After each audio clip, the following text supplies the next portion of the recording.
Now we turn to the very interesting conversation that we're going to have today around gender responsive budgeting. So hopefully, like me, you're pretty excited by a gender equality bill landing in this state. It's not done and dusted yet. There's a fair bit of work to do to actually get that to pass through the upper house. But it is a very interesting document with a number of opportunities in terms of the public sector in particular, of how we are going to continue to make change around gender equality in the state of Victoria. One opportunity or area that was not included in that bill, but which could have been, is around the concept of gender responsive budgeting. Why does this matter? What is it? Today you're going to hear from three experts about why this is so important. So can I welcome Rhonda Sharp, Maree Overall and Lyn Craig up to the stage, please. GRB, as I like to call it, has become one of my favourite things to talk about as a gender equality advocate, because it's all about the hip pocket and it's fundamental that we all understand it, can wield it effectively and keep governments accountable for how they spend money for women and gender equality. So today, if I could just do a few introductions. Rhonda Sharp, AM, is Emeritus Professor at the University of South Australia. She was formerly the Research Chair and Professor of Economics at the Hawke Research Institute at the University of South Australia. The focus of her work has been to integrate a gender perspective into economic and social policies and government budgets through her research, writing and working with a range of different organisations. During the 80s, she designed and implemented the first women's budget at the state level in Australia for the South Australian government. She was invited to represent the Australian innovations at the UN in 2008. She was a founding member of the International Association of Feminist Economics. Doesn't that sound like a place you want to hang out? She served as its president in 2000. Her ongoing research collaborations include women and super and capabilities approach to aged care policy and intra-household resource allocation. Rhonda, I have loved your pink booklet for so long. Those of you who've read, you'll know what I'm talking about. So we're thrilled to have you today. Professor Lyn Craig is Professor of Sociology and Social Policy and ARC Future Fellow in the School of Social and Political Sciences at the University of Melbourne. She researches the contemporary family, work and social change with an emphasis on gender equity and the time demands of employment, family care and social reproduction. Is there anything more important as the juggle struggle in the daily lives of women in this country? No, there isn't. Before joining the University of Melbourne in March 2017, Lyn was a Professor and Director of the Social Policy Research Centre at UNSW. She is an affiliate of the Centre for Time Use Research at Oxford and an elected Fellow of the Academy of Social Sciences in Australia, and is intimately involved in the evolution of time use surveys, which are now somewhat overdue. Again, in Australia, very important work. Thank you so much, Lyn. Dr Maree Overall is the CEO of Emily's List Australia, a financial political support network for Labor women candidates. With a background in science and a PhD in biochem, Maree has a 7-year postdoctoral career in the university sector that also involves public and political advocacy for medical research. On leaving academia, she forged a path in small business before taking on a CEO role at the ELA. She was Senior Advisor to Minister Fiona Richardson during the Victorian Royal Commission into Family Violence, where her responsibility was in relation to strategic prevention of family violence and key aspects around economic security, STEM, health and wellbeing, and Victoria's first gender equality strategy. Welcome.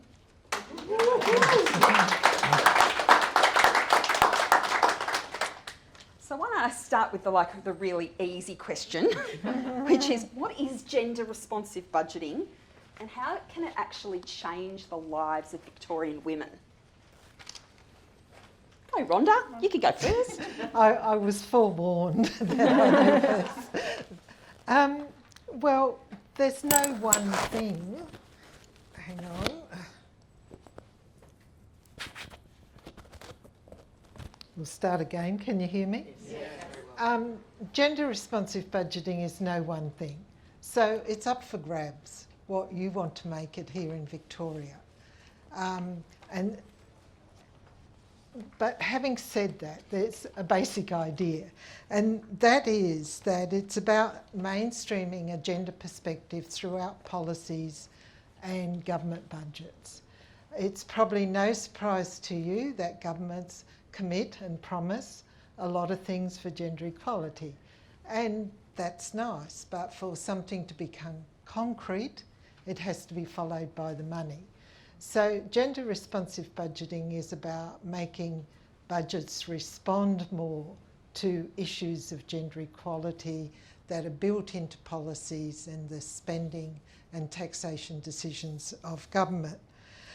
I talk about it often in a more practical, general sense, because when I was seconded into the Department of Premier and Cabinet in South Australia many decades ago to do this exercise, I had to think in practical terms. So I worked out that basically it was about having two components. What we now call today gender impact analysis, when we look at what is the impact of government policies and budgets. It adds extra features than just normal gender impact analysis because it does look at the money. And what are the actions for change? Because it's all very well to have very good impact analysis. We understand, for example, poverty internationally and nationally. Do things change? No, not always, because it has to be followed by the money. So those actions for change are best if they're informed actions for change, but there's a whole political process of engagement with the budget if you're going to get gender responsive budgeting. So two things: good analysis, good political actions. So I'll say one more thing, and that is historically, this came about in Australia, the first in the world, in the 1980s. The first women's budget statement, which is what you would call an accountability document of the process, was published under the Hawke Labor government in 1984. And it was really many years of work by feminists within the bureaucracy and outside it, saying, if we're going to make change, we've got to get government departments to really look at the mainstream expenditures, industry policy, health, education, housing. This has to be tackled. It's no good fiddling around the edges looking at a small program for women in trades. Not that that's unimportant, it is very important, but it's not where the money is. So things like pensions policies, infrastructure, and so on, they're the big impact items. So at the federal level and followed by all the states and territory governments soon after, gender responsive budgeting became that thing where the whole budget had to be examined. All revenue, all expenditure, and not just those very specifically gender targeted things.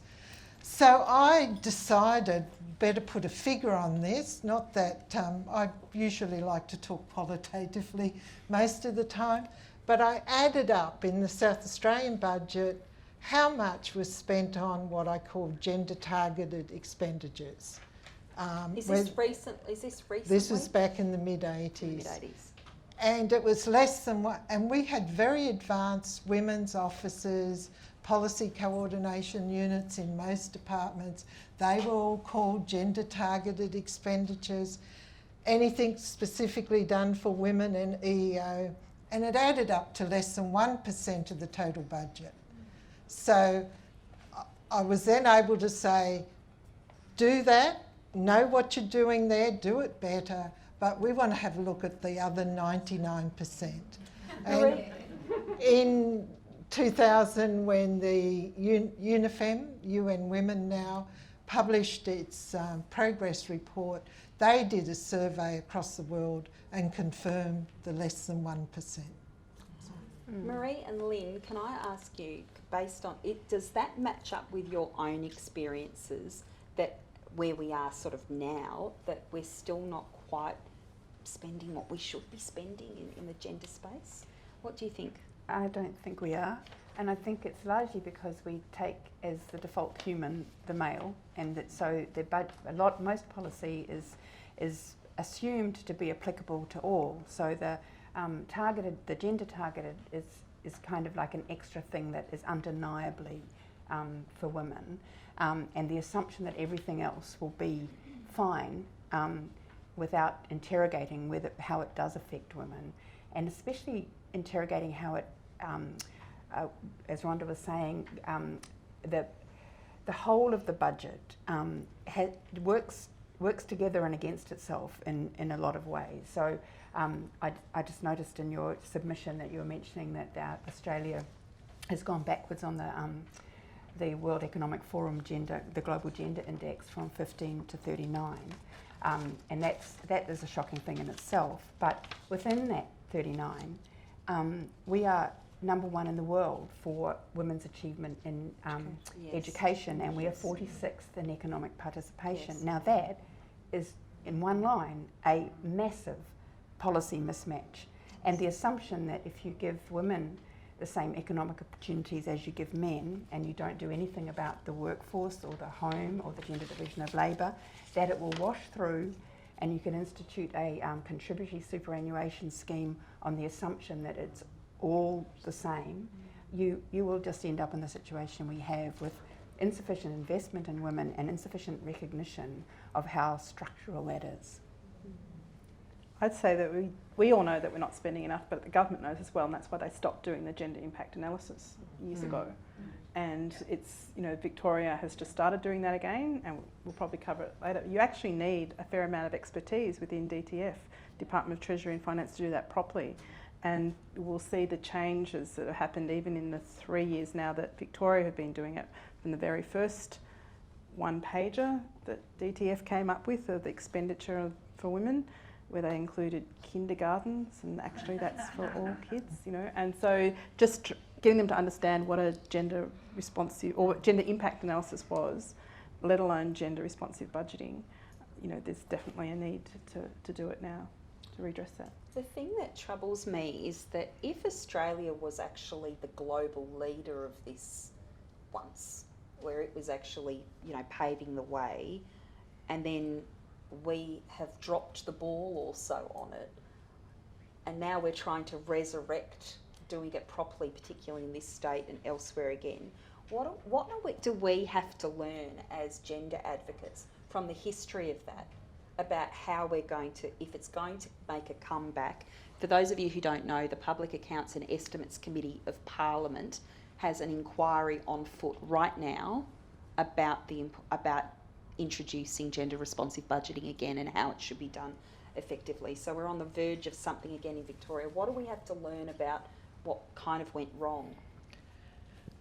Well, there's lots of lessons, and one of the big ones is you need really high-level political commitment. So we ceded our leadership in the world pretty much by 2000, simply because gender responsive budgeting, you may not know, is inscribed in the Beijing Platform of Action of 1995. And we were influential about getting that idea in there. But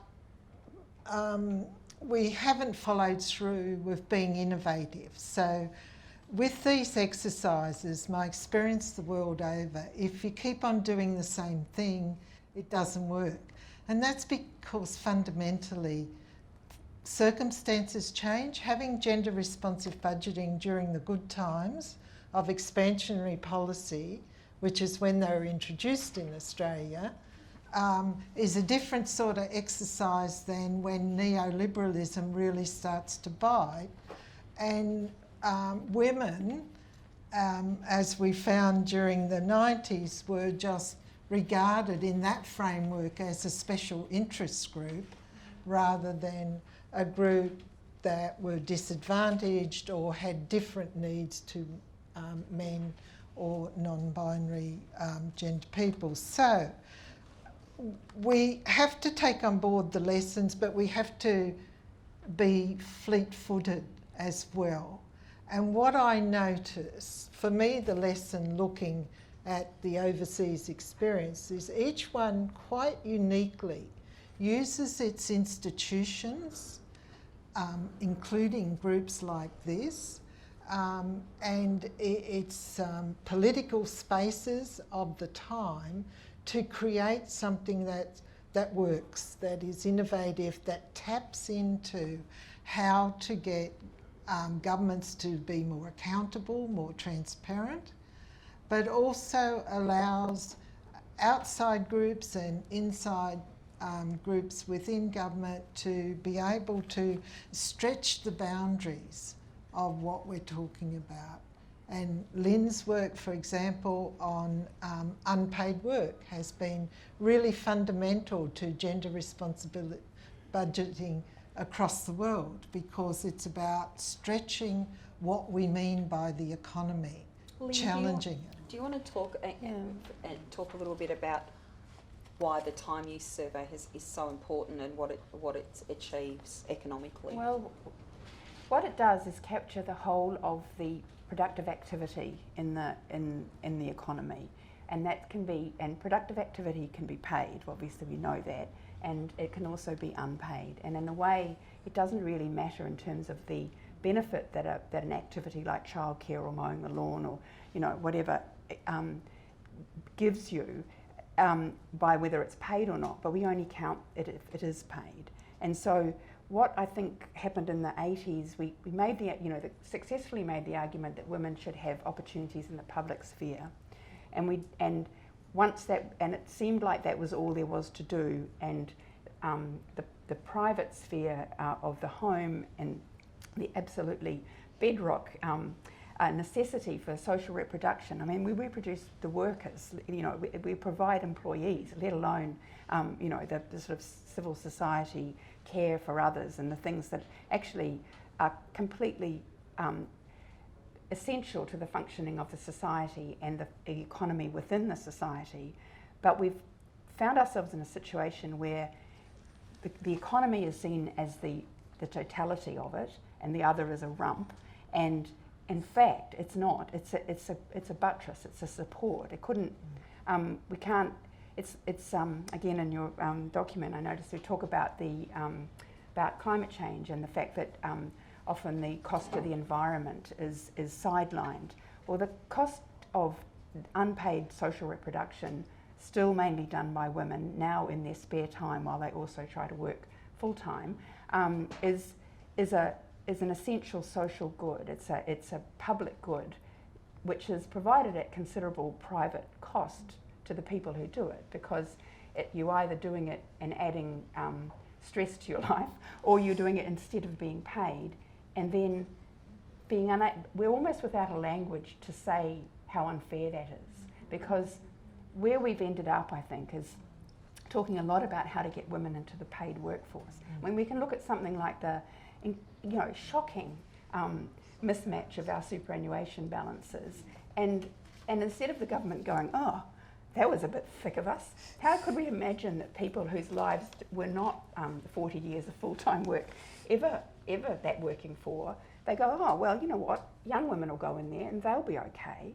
and maybe we'll give care credits when they've got 14 weeks of paid parental leave, or, it's just tweaking, and unless you can see the whole, and if you look at it in a large, for the economy, the household production or what social reproduction alongside market production, and you can see how you can move people from out of unpaid work and into paid work, but the total amount of productive activity is not improved. What you've done is make the lives of those people more difficult, and also and this has become apparent since the 80s too, where we've lived through real time an experiment in neoliberalism, which is great at getting people into the market and then not paying for any kind of buffer thing like enough time to get home, feed the kids and stuff. But that worked. But the other side of it, that there should be some effort and support going into making the life aspect of our lives possible, is really only visible if you're counting the dollars. It's invisible, and you can't even point to it. You can't even say, well, I was busy. I wasn't lounging around in my 30s, not accumulating superannuation. I was doing stuff, and that was beneficial. And so time is really the only metric that will capture it currently, and it is recommended by the it's one of the social development goals that it be unpaid work. It's particularly so for in the global south, where a lot of the GDP is invisible for the same reason, and it's not just women's labour; it's other people's labour. But if you add up the time, you can attribute a cost, and you can a value, and you can make the argument that is worth, and it always comes out to about as much as the measured GDP is the unpaid. But it still doesn't actually take the argument to the next conclusion, that actually what should be redistributed is the time, not the money so much, because it doesn't. If you come with a determination just to look at the paid economy, then hearing that there's another thing happening is just like an added thing. It makes it ridiculous not to count it, because it is part of the national effort. But how it actually can be taken forward to make sure that we can talk about redistribution of time as well as of money, then you need to have it made visible about what that means in people's days. I'm sorry, I'm talking too much, but I'll just finish on the fact that I've done international comparisons, and Australians, men and women, if you count their paid and unpaid work, and you count the whole household, we work very long hours. Not all men are in the position of being full-time employed now, but if they are, they're working long hours. Women are working remarkably short hours for all sorts of reasons to do with policy and perverse outcomes. But the solution really is not to either argue men should do more in the home or women should do more in the paid workforce, because that they would be working in world terms, like compared with, say, Scandinavia or the European countries, where our paid workforce is not so greedy, their paid workforce is not so greedy, and the time to manage your life and care for children and care for your elderly and all that there's less pressure on it. We're a highly pressured nation. Where the rubber hits the road for this, where this is so important is, and in terms of the ongoing potential advocacy that GENVIC and its membership does, is that you've got to think about this issue around the care economy as both the free marketeers at the end of Adam Smith didn't think that this work had any value, so it never became a part of GDP. But so did Marx think the exact same thing. So when we are talking about this issue, you are actually looking for a policy position that is neither left nor right in its solution, which is probably why it has for so long become this conundrum about how you address it, because the solution of it, dare I say, is feminist. It's a different ism that it needs to be addressed. Maree, did you have something that you wanted to contribute around these observations, particularly in light, probably from the practical side of actually being involved in some of the budget processes in Victoria? So one of the things that the gender equality strategy, Safe and Strong, was advocating for was gender responsive budgeting. And out of some of that work came a piece of work that Deloitte's produced just last year, where they did try and quantify in Victoria the contribution of unpaid work, both men and women, to the Victorian economy, and it was 205 billion, which was another 50% on top of the gross state product, so the GSP. So it's very significant, and I think it was 65% of that work was being done by women. So it's the biggest business in town. yeah, Yes. and it's putting a number on it. This is the biggest Yeah. business. When they use that terminology, you know it's untrue. That's true. Childcare is the largest privately provided childcare. The other thing I'd say is that I do remember Maryland, which is a state in the US. They have something called, I think it's the Genuine Progress Indicator, which is they use instead of gross state product. And similarly, they calculated how much work was being done. But they also take into factor a little bit what we were talking about before. They count things like poor health. So they take into account the negatives as well, impact that the environment degradation's having on the state. And they found that the gross state product was overestimating by 50% the value of the state, because when you take into account the impact of all the bad things that we're not addressing, it brings down the value of the state, which doesn't get accounted for by being counters. Yes, and there's also the budgeting of things like aged care, Yeah. what it would cost the government to provide publicly what is currently being provided privately. Yeah, and disability services. Yes, things, yeah. And once you start to do this, there's a whole challenge to the entire way that you think about the economy, which is obviously why this not concept done. is also so frightening for people. You started to talk about innovations, and I was going to mention Jacinda Ardern, who's obviously taken up the idea that she wants to look at the budget in a way that is different. So she's introduced a wellbeing budget. What other innovations, if you've got any thoughts about that, please share them, but what other innovations are going on internationally? Well, there's a lot, but one I think that's, and I want to comment on the New Zealand one, so remind me if I... One of the ones that I think has been interesting in the last couple of years is in Scotland, where they're reconceptualising care issues, many care issues, and services as social investment or as infrastructure. We're all familiar with infrastructure. It's going to save our economy to build roads, mainly roads here in Australia in the current downturn, buildings, whatever.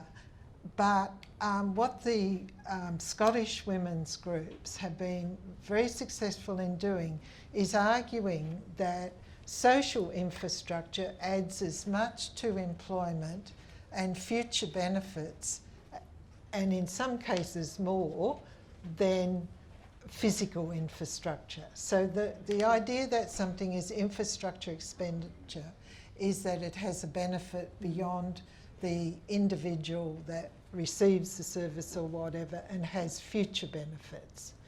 So a study was done that was funded by the trade unions in Europe, where they took 7 OECD countries, of which Australia was one, and said if we were going to spend 2% more of GDP, that narrow measure, GDP, on social infrastructure, i.e.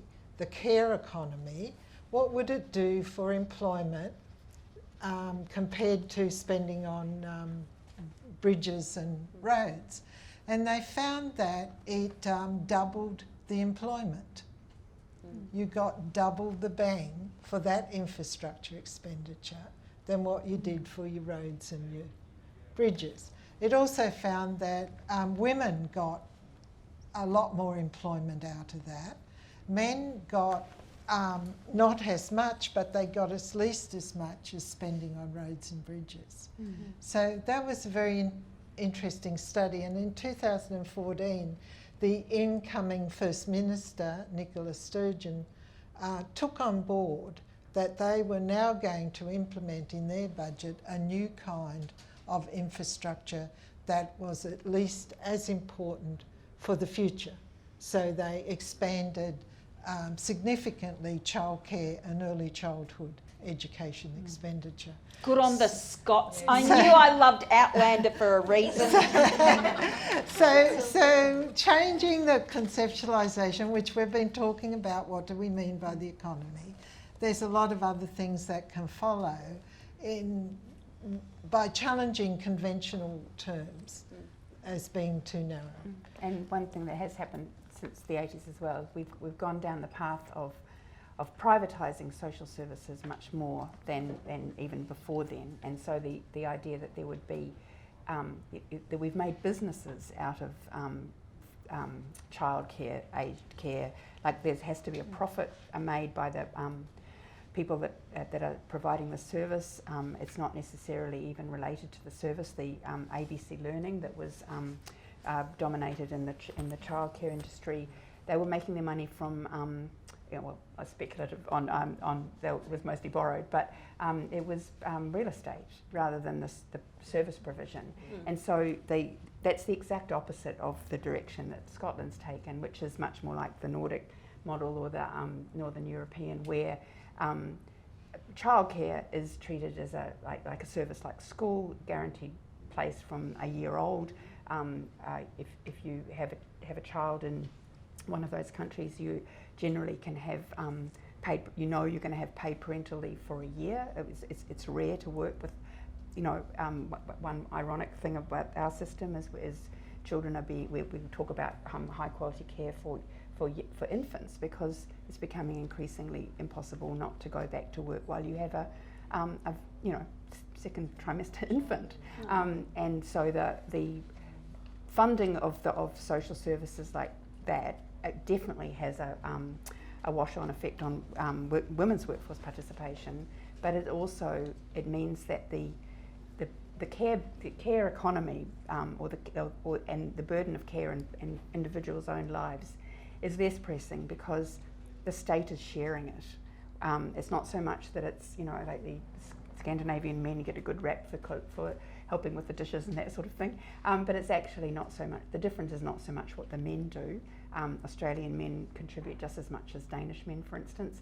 It's just that the state does more, and so the burden on the family is so much less, and it is socially shared, and it's seen as a gender equity is a goal, but so is child welfare.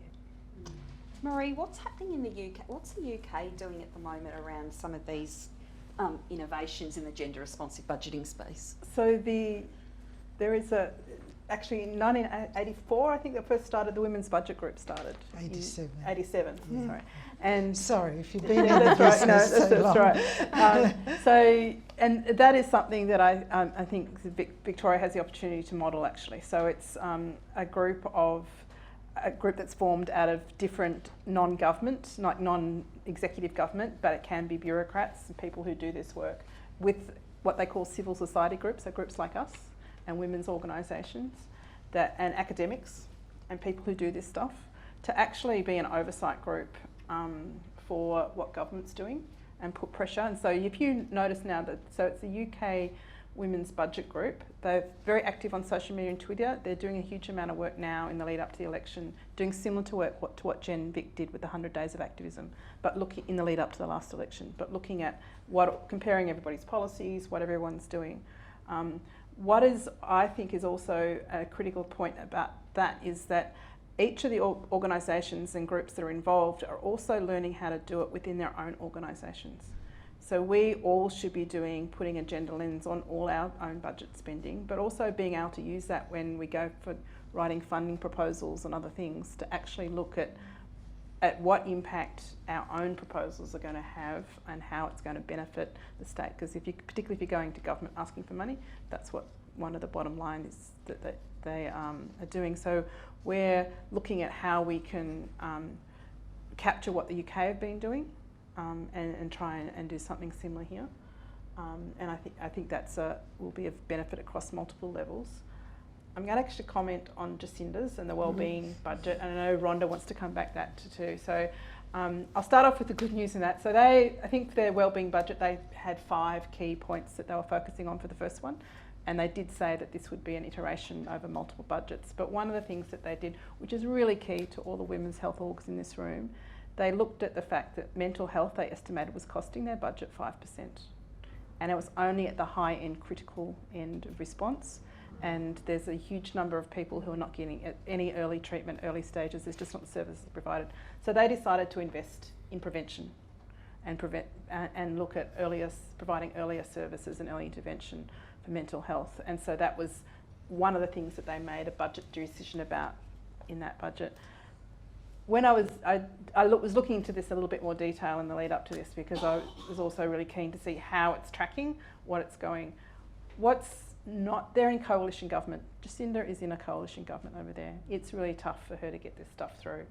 She is starting to suffer a lack of delivering on promises. There are elections next year. She might lose government. And she's being really bold and really courageous in doing this stuff. It actually was disappointing when I was reading this today. But she's got to be able to deliver on that, and she's made a lot of big promises. We all know that they have 3-year terms, and what can you deliver in 3 years when you've got such a big reform that she's putting in place?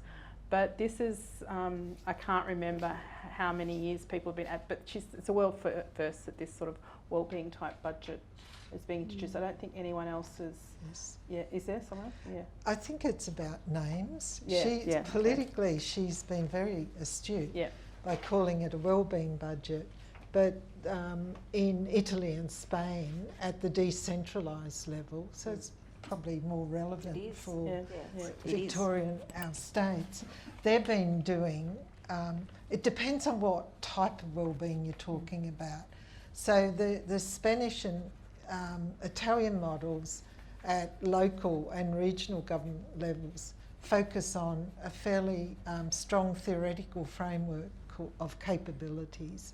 It's based on Amartya Sen and Martha Nussbaum's work that a society's well-being is about improving our capabilities, not just the everyday activities or tasks, but what would be a good what a society values for human beings, and how do we get there?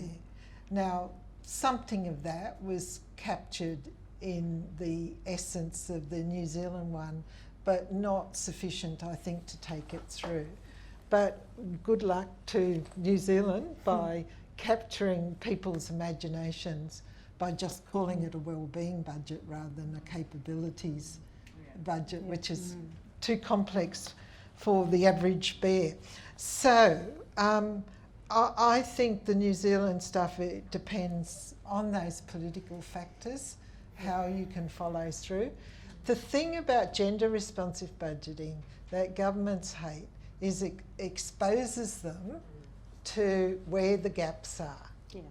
And when you read the women's budget statements over the decade or so in Australia, mind you, the federal one went for 30 years until Tony Abbott decided Minister for Women that it was ended. And the thing I think that helps to explain this was not necessarily the weakness of the women's budget statements, because sometimes they improved, sometimes they went downhill, and they were the only thing that we got each year that gave us an overview. But during that period, women were no longer considered a political constituency. And why do you have to do things when you think women are a political constituency in their own right? So one of the lessons from all of that is that in Australia, where are women today considered a political constituency? They seem to be in Victoria. They certainly aren't at the federal level at this stage. So to be able to go forward, that's some of the basic groundwork that you have to do. You might disagree with me about that. Not at all. But yeah, it's key. I think that's a really important observation and a really good opportunity to open it up to the floor for any questions. Does anyone have anything that they would like to ask to the panel, maybe about some of the nitty-gritty around gender responsive budgeting? There's most welcome. Yeah, Sure. So it's Julie Riley. I lead the Australian Women Donors Network in trying to get the philanthropic sector to put a gender lens across their funding. It might be a smaller part of the economy, but it often leads for government in terms of what solutions they will fund. So it's pretty critical. I'm interested in what tools, you all mentioned some of the issues about people grappling with understanding the depth of it, and I think we keep our approach pretty simple as a step one. But what's really lacking are tools that communicate what this approach means and really brings it to life in almost like little video clips or examples. And I wonder if you've got resources or things that you could point to that would help us prosecute that case. There's a bit of a gap on that.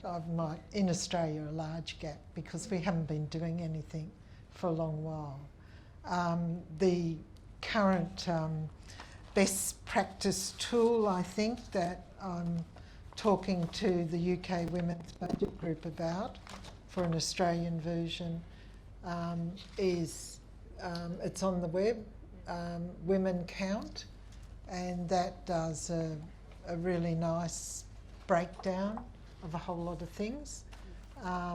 There's plenty of other manuals around, virtually, you know, the organisations like UN Women have got an extensive website if you know how to find things. Yeah, no, lots and lots. I think what's missing is very simple tools for developed economy settings. Yeah, I think this is best practice. Okay. Yeah. Thank you. But we are hoping to try and get a version of that In the Australia. Australian context. That's what we're pursuing. Can I just talk to that? So in your packs, you'll have GENVIC's gender responsive budgeting submission. So that was pulled together by our membership, by a group of committed organisational members who wanted to add to that document, and also informed by many of the women who are on the panel today about what our vision is for what Pay Act should be recommending government do. In that, we decided to do something that we don't often do in a submission.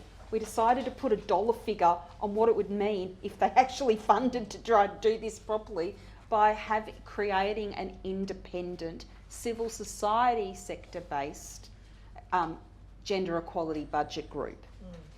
And we are asking Treasury to fund that. So enough of this idea that this is just women's business. We want the centre of the financial decision making of the state to fund it. And it's going to rely on you, and I mean this, getting active around it.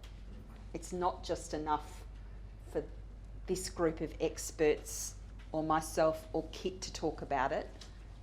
We need you to talk about it and make submissions and some noise and social media in places, and to write a letter. It will, won't it count, Maree? Yeah. So How important is it to write a letter? And one of the things that Rhonda just mentioned about was women being seen as constituents for governments to respond to. Now, we put in a very strong submission to the Labor Federal Election Review, where we said that you didn't think of women enough. You had some great policies and you basically ignored selling them, and you weren't doing the work around that. And we might have been saying this for many elections past, but it is true that counts for all parties. So it doesn't matter what party you support, you should be advocating within your political circles that women need to be considered as really important constituents. Otherwise, this sort of work is allowed to drop off. Absolutely. Any other questions? I'm a member. I'm Kim. I'm the founder of Handy Girl Australia. I think I'm. Woohoo! Oh, Kim, you're a legend. Company, privately, I don't know. We are thrilled to have you, Kim. Well, I came It's down awesome. from Ballarat, unpaid. Anyway, I'm sure there's other unpaid people.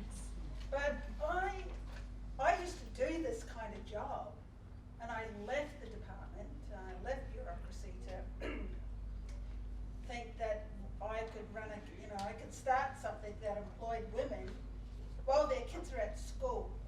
So I've now got 25 women running around. Wow. Some have come to me never having super, and they're in their 40s. Some have come with broken families, bigger families, mothers in care, fathers in care, kids going to court, the whole thing. To run a workforce of women, but it's really hard to do. Sorry I can't work, I've got a migraine, sorry the kid's fallen off the slide, I've got to go and do something. Now, I tried to get some government funding to help. How do I give these women a leg up? Because I've got a lot of jobs waiting to be filled. I need women working, and this isn't a regional spot. But I'm too small. I'm supposed to have a business earning capacity over $1 million before I can get funding as a small business. I couldn't get a bank line because the bank line goes, well, give us your house and of course we'll give you. I worked really hard to pay for my house, to be able to have this luxury, to be able to step aside and back myself. But I'm working for salt of the earth women who don't really understand what people do here on the 21st floor.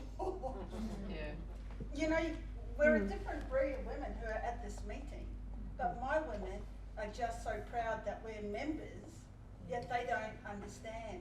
I wish I could afford to give them 15% in their super payment, because my God, do they need it?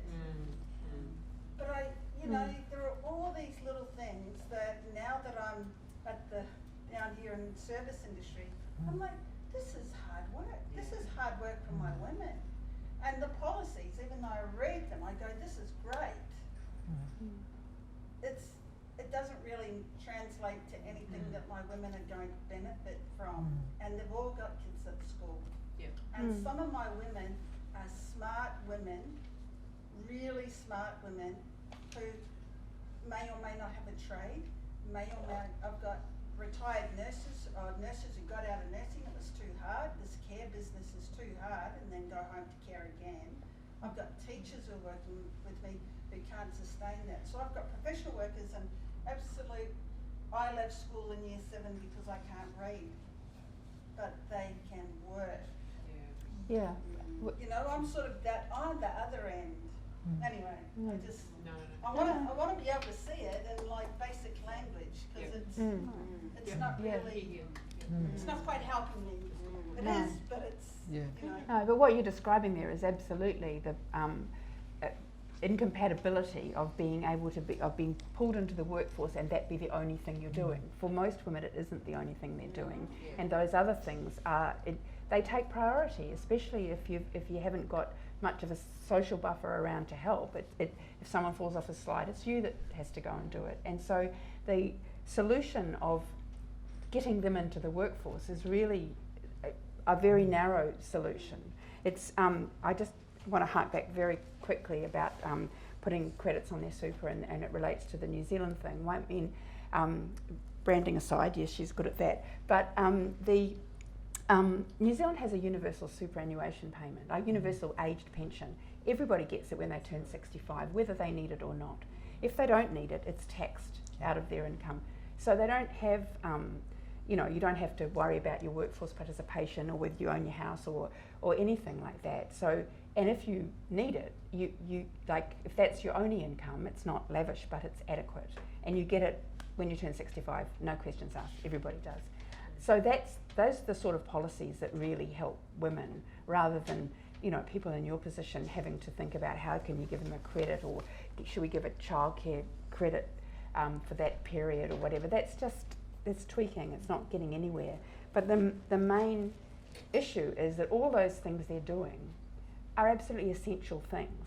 They're not, it's actually becoming apparent that childcare is not flexible, work isn't flexible, work is becoming flexible for the employer, but unpredictable, and you take what you get when you're an employee.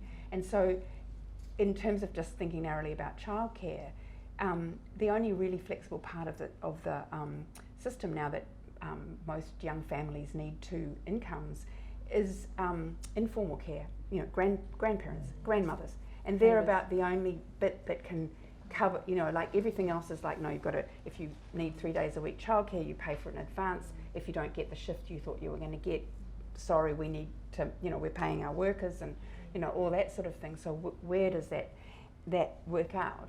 And I think that if we're going to be thinking broadly about what we would like to happen, and I don't think this has happened historically really, is that you need all that social reproduction, all that sort of thing to happen to make the world work and make it livable and worth living in. It used to be provided by, you know, people like, you know, Marx and Adam Smith, and that assumed this kind of like unacknowledged buttressing force of women because they weren't allowed into the workforce. So you could take their labour and as read and as given, and you certainly had enough social reproduction that way by you know, and then in the 70s and 80s, it became impossible to deny those opportunities to women if they wanted them. So what we did was just start ignoring the social reproduction and make it a private issue that they could sort out amongst yourselves and negotiate over the kitchen table or, you know, whatever. But we haven't ever been able to, I mean, the holy grail of policy would be to have women have equal economic opportunity and the society and families and individuals have an adequate supply of social reproduction for it to work. So those two things simultaneously, if we can do that, we'll make history. And that's the project of GENVIC and the membership of GENVIC, looking at how we would be able to do that.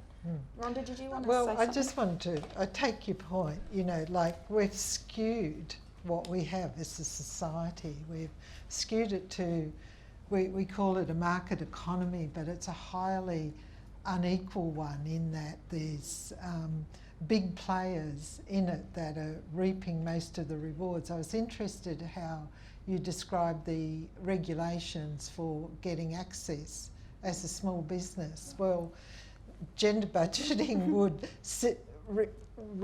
require us to look at those regulations, because that's exactly how women are continuing to be disadvantaged. But even if there's micro-enterprise, which is one of those strategies, if you've got to be micro at $1 million as an income, well, we're a long way away. No, it's a crazy way they divide up the world. The other thing that's going on is, which Lyn's alluded to, is the increasing inequality.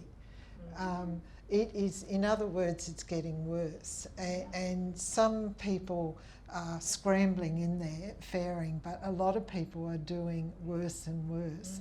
And that requires a political solution. Like, we really have to say, we've had enough of this and we want to restructure the economy. The thing about gender responsive budgeting is, in principle, it keeps saying all the areas where we undertake activities is relevant.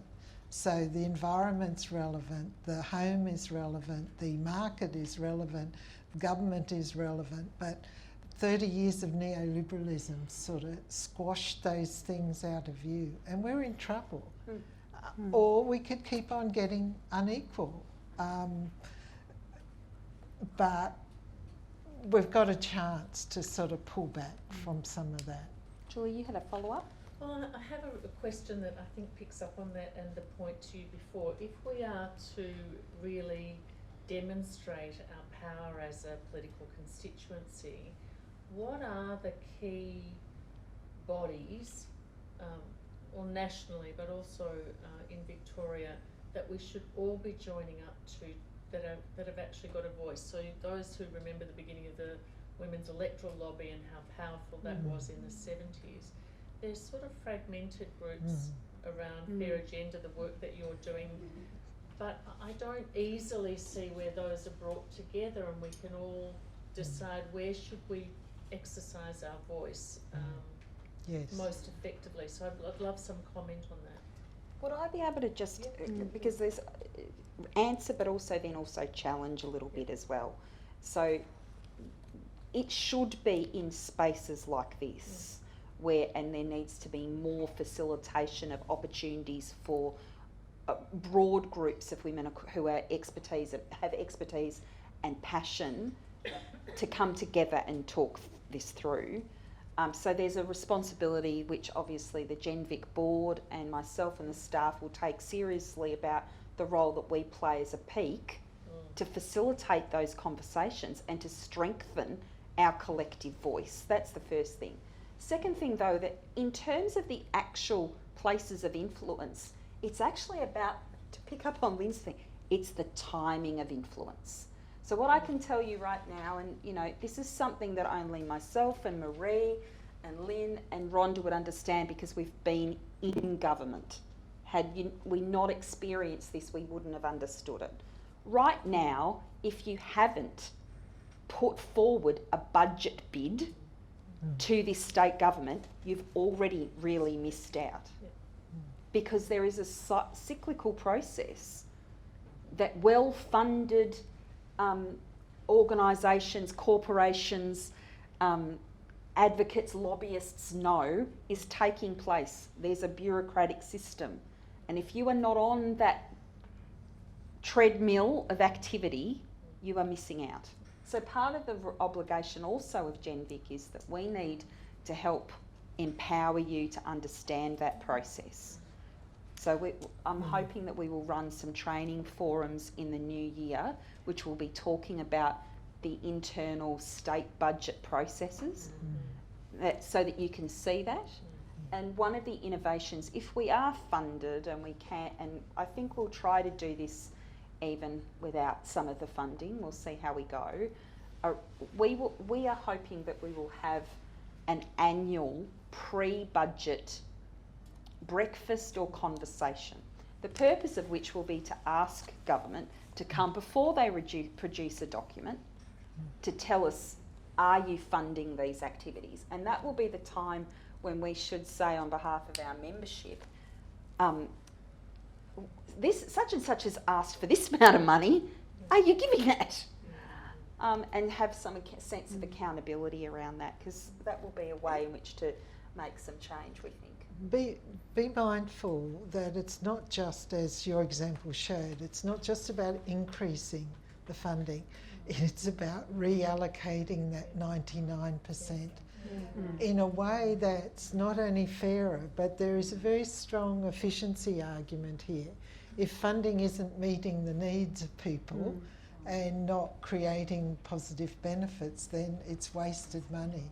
And we've got bodies now like the IMF, who, you know, is sort of used to be the devil incarnate, but now they're saying gender responsive budgeting is just good budgeting, and that should be your line with government, because, you know, they get all these pressures on them to do this and that, but their job is to do good budgeting. There is there are other bodies, like, you know, Women's Electoral Lobby is still going and puts out statements about the election. There's National Foundation for Australian Women does a post-budget thing, and that's, you know, people. What the Office for Women used to do. What the Office for Women used to do, they were part of it in the old days, and they do it themselves now. There's the Work and Family Policy Roundtable is academics, and they put out budget statements, budget recommendations, and then budget comments afterwards. So, like, it's actually being done, and I take your point about the splitness of it. But there is a, you know, there's a huge effort and sympathetic thinking about it, but it's not as coherent as it has been in times past. And so I might take it offline actually, Tanja, but I really appreciate what you're saying, and that even understanding the budget cycle is one question about how organisations here get money. I'm thinking more broadly about how you activate women and men in the community who want to give that message to government that actually gender budgeting is good for them and their families. And so not to just keep it at women. Just a really broad. So I'm really looking for what are those social pressure points that we can show government in addition to what I'm thinking that an argument that might be becoming more visible to people is the fact that we're working longer for less, and more insecurely for less as well. there's a longitudinal survey that it's about income and labour dynamics, so I regard it as not sufficiently broad, but it's the acronym for it is HILDA. And the latest kind of statement thing that came out, they put out something every year, showed that women's workforce participation is going up and household income is going down. Now that means those households, if to the extent that they're coupled, they're supplying more of their labour to the market. They're getting less money for it. Housing is going through the roof, and so is distress, mental and mental ill health and anxiety, especially for young women who are, you know, amongst this cohort of the most educated in our history, and are expecting, as everybody else is expecting of them, to be able to make that work. And it's unworkable. But and I think the flatlining wages and the lessening income, it's going to be a story that's going to be very hard for governments to spin as a good news. I've got 2 more questions. I'm Jacqueline Graham from Videography Australia, the Australian Federation of Business and Professional Men's Clubs. We've been existing in Australia since 1924, so our archives go back a long way, and your point around the constituency piece one was very, very strong. I was going to make a point around your question, Julie. We're a found member of the Australian Gender Equality Council with 18 other women's organisations, which was developed to provide a research point at a peak body for the national level. I think what GENVIC's doing is absolutely incredible at the state level and proves the worth of it. But the fact that there are 18 women's organisations prepared to do that shows that we do have a need for specific interest within organisations, but we have a need for partnership and connection as well. Yes. And I would just urge every organisation that's in the room to find those partnerships, because our constituency base changes and we have different needs at different ages and stages of our careers.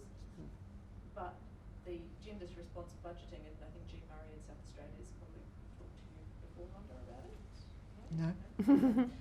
It's been part of BPW's submissions to government since it stopped in 2014. Gives us an opportunity to connect across that broad piece of women's involvement in every aspect of the economy, and it would help if we could find the connections. So AGIC would be one of those. Thank you. Yeah, I was going to say the same. So I'm Sandra from the Women's Super Group, and we're exactly the same. One of the founding members of AGIC, and I sit on the board. So one of the issues we struggle with, and you will completely understand coming from a philanthropic background, is we still to this day have not got funding. Yes. So it's all the volunteers working, and we're now up to about 30 women's organisations, and the requirement is national women's organisations, but members, individual members can be from whatever. The problem with not getting the funding is we made the decision not to be federally funded because we didn't want to be beholden to particular parties, and we wanted to say what we wanted to say. Yes. But sadly, the money still lies within corporate Australia that is, predominantly male dominated. So trying to access funding has been almost impossible. So everyone is doing what they're doing on a completely voluntary basis. That said, Women in Super, we always put in a budget submission, pre-budget submission. We'll be starting working on it now because it needs to go in February, I think it always is. But you need to do it before Christmas. AGIC is This is at a federal level. Yep. Exactly. But I think we need to start, we've got the retirement income review about to happen. Deadline is 3rd of Feb, and I've been in touch with a lot of the professors from the Family Work Live roundtables. But we actually need organisations like Handy Girl to put in submissions. So we can keep banging on about we actually don't count because we're seen as it's feathering our nest when our industry puts in submissions. Yeah, of course. And we were the ones who did the open letter to the Treasury saying that you haven't explicitly referenced women. We do not accept this. There have been 5 reviews you've never referred to women. If you don't refer to women explicitly, they will not be covered. Yeah. So we've had a little victory in that they've actually included gender equality and outcomes as part of the actual guidelines. But the unfortunate thing is they released it on the 22nd of November and the deadline is the 3rd of Feb, which means all the academics that we would like to put in submissions are effectively on holidays. But the value in the stories that come from the organisations such as yours are far greater than the ones we can, because we can galvanise the women within our realms, and AGIC is going to put in a submission as well, and we've been talking to a lot of the women's organisations organisations about doing their own ones. But really, the government's deliberately said they want a fact evidence base. We can't give them all of that. We can get what we can get, but really without the stories, you can't show why the view that a woman just needs to go out and get a job, because if she gets a job, she earns money, she earns super. It's like, it's not that simple. There's a whole other picture which you've been referring to that we can't just get across without having the examples of the fact that no matter how many bids you have women trying to work, you can't access as an organisation the funding, which means you can't do this, can't do that. And all ultimately comes back to how much. Sandra, we've started to talk about, you know, if there is a commitment to addressing women's economic insecurity and disadvantage, it must begin with addressing the economic disadvantage of women's organisations, because I am absolutely sick of this. I mean, let's not, I don't want to gild the lily, but how many of us are involved in organisations that are basically performing at an incredibly high level on the smell of an oily rag? This is ridiculous. This is a ridiculous scenario.